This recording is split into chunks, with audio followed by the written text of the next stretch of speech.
feel like, people take their vows too serious when they say to death do you part. I just feel like if somebody wants to leave, just let them go. We are continuing to follow your breaking news at this hour. Hinds County Sheriff Tyree Jones says a missing Edwards woman has been murdered. And crews are working to find her body right now. The sheriff says Michael Owens is charged with killing his wife, 36-year-old Ebony Owens. The man is on the witness stand, describing the last thing he says he told his wife. Not, "I'm sorry." Not, "What have I done?" He told the jury that as she lay there, he said, "Baby, don't die. Don't leave me." It's the kind of line that sounds like grief. Like a man broken by an accident he couldn't stop. But here's the problem. The woman he says he begged to stay alive was found more than a week later, on a sandbar, in a river, miles from home. Her car had been burned down to metal, and the story of how she got there is the reason 12 people had to decide whether those 4 words were the truth, or the performance of a man who already knew exactly what he'd done. Ebony Owens was 36 years old, a mother of 4. On Wednesday, March 15, 2023, she didn't show up for work, and she didn't answer her phone. For the people who knew her, that silence was immediate and wrong. Her family reported her missing that same day. The search didn't start with a body, it started with a burned car. Investigators found Ebony's white Acura torched in the area of Old Highway 80 and Jones Road. The fire had done its job. The vehicle was so badly destroyed that the make and model weren't obvious at first glance. What gave it away was small and almost missed, a license plate, found in the woods nearby. That plate belonged to Ebony Owens, and that detail matters more than it looks. A car doesn't burn itself in a field. Someone drove it there. Someone set it on fire. Someone wanted it gone. For 10 days, there was no Ebony, just a widening search and a growing dread. Then, on March 25th, it ended the way these searches too often do. Ebony's body was recovered from the Big Black River. An investigator who was there described the scene in court. She was found on a sandbar, and the condition of the recovery told its own grim story about how long she'd been in the water. The cause of death was not ambiguous. Ebony had been shot, at least 1 gunshot wound. What the recovery also established was movement. Ebony didn't walk to that sandbar, she was brought there. The testimony about the state of her body, and about how long a body stays beneath the surface before it rises, pointed to someone who had placed her in the water and trusted the river to keep the secret. Rivers, though, don't always cooperate. The same current that was supposed to carry her away is what eventually carried her back, into the reach of the very people searching for her. But a cause of death is not a story. How she got from a home she shared with her husband to a sandbar in the Big Black River, that was the question, and the answer, it turned out, was going to come from the one person who was there. Michael Owens, Ebony's husband, was named almost immediately. And what makes this case different from so many others is that he didn't stay silent. In a recorded statement to investigators, and later on the witness stand under oath, he admitted it. He said he shot his wife. His explanation was specific. He told the court he walked into his own bedroom, turned on the light, and found Ebony in bed with another man. In his words, seeing that did something to him. He said she made him snap, and then he described what happened next, the part that turns a confession into something colder. According to testimony, after the shooting he wrapped Ebony's body in a blanket, put her in his car, drove to a bridge, and dumped her into the river below. Investigators say he later guided them to the exact spot on the riverbank where he'd let her go. And this is a detail worth sitting with. Jurors didn't only hear about the disposal, they watched it retraced. Video was played in court of Michael Owens leading investigators to the riverbank, showing them where he had released his wife's body into the water. Think about what that requires. Not panic, not a blackout. The calm, oriented memory of a man who could return to the exact place and point. People who truly lose themselves in a single violent second rarely recall the choreography of the hours afterward with that kind of precision. He recalled it. He could walk it back, step by step. hold on to that sequence, because everything that follows lives or dies on one question.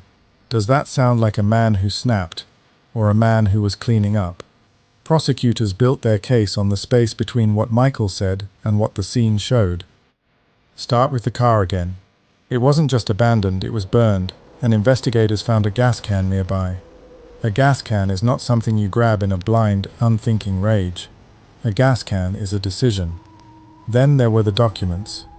Near Highway 80, investigators recovered court papers and bank statements connected to Ebony, items that looked as though they'd been thrown away. Someone wasn't just disposing of a body, someone was disposing of her records, her presence, the paper trail of a life.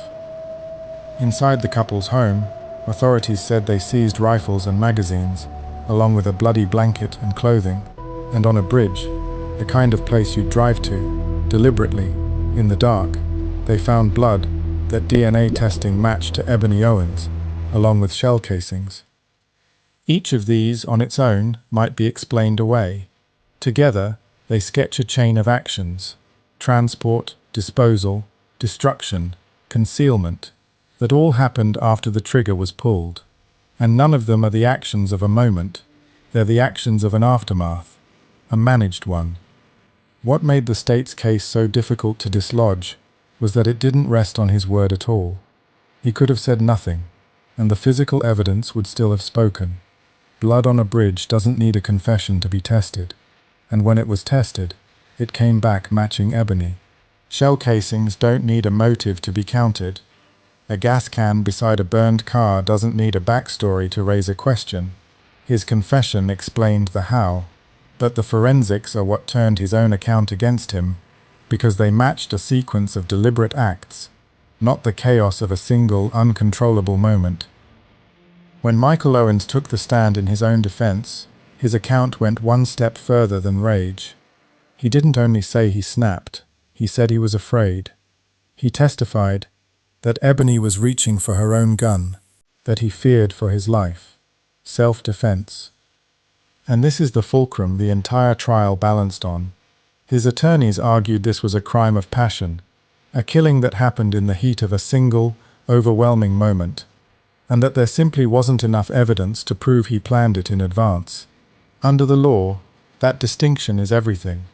A premeditated killing and a killing in the heat of passion are not the same crime, and they do not carry the same consequences. Under Mississippi law, first-degree murder turns on what's called deliberate design, a killing carried out with intent. It doesn't have to be plotted for days, it only has to be a decision to kill, formed before the act is complete. Heat of passion is meant to describe the opposite, a killing so sudden and so provoked that there was no room for that decision to form.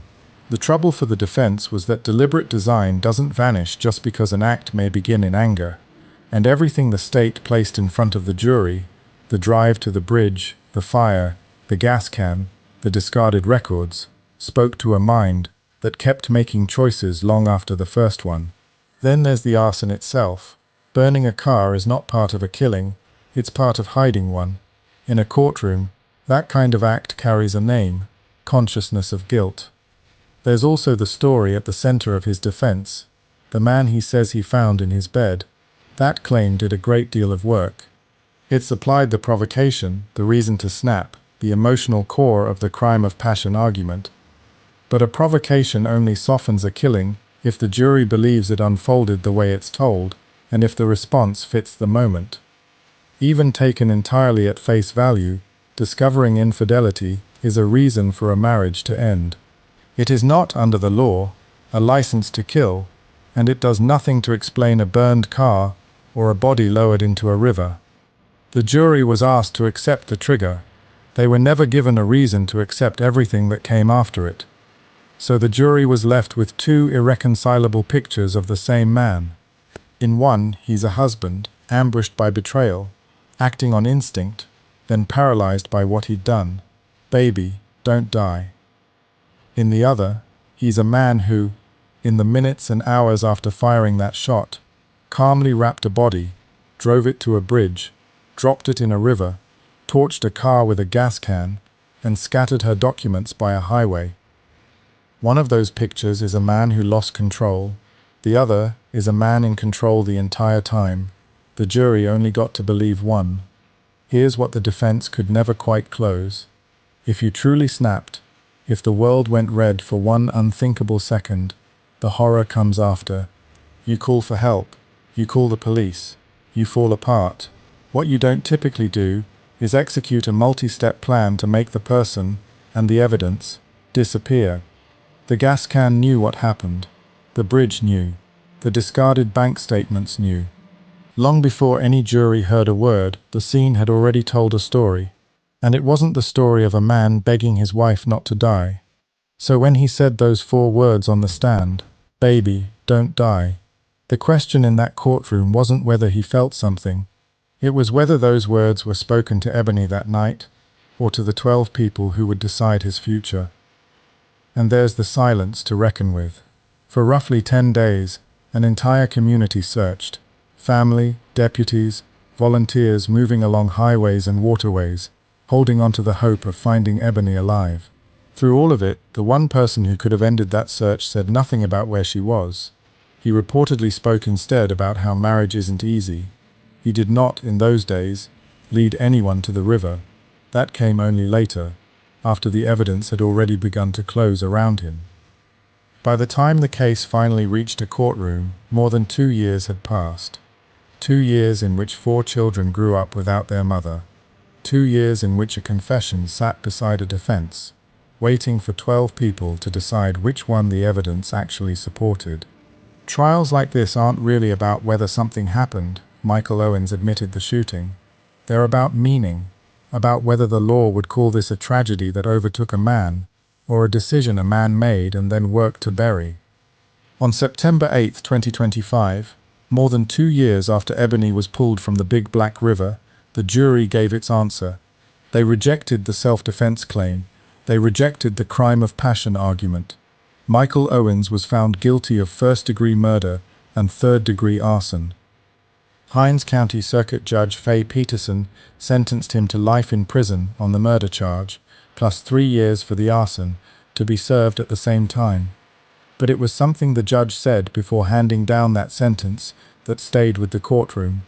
She said cases rarely trouble her the way this one did. And she said the single word that kept surfacing in her mind as she listened to the testimony was, selfish. For the record, Michael Owens maintained his innocence and pleaded not guilty. The account of self-defense was his, and a jury weighed it against the evidence and did not accept it. It's also worth noting, factually and without embellishment, that Owens faced separate charges beyond the murder and arson, including a charge of sexual battery of a minor, to which he pleaded not guilty.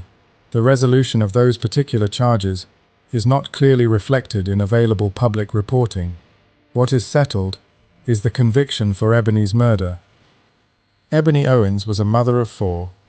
Whatever was or wasn't happening in that marriage, nothing in it was an answer to a gun. The man who said, "Don't die," is the same man who made sure no one could find her. And in the end, 12 people saw the difference between grief and calculation as clearly as the river gave her back. If you want more cases broken down the way this one was, following the evidence past the headline and past the confession, please subscribe to this channel. We keep following the leads, all the way to the verdict.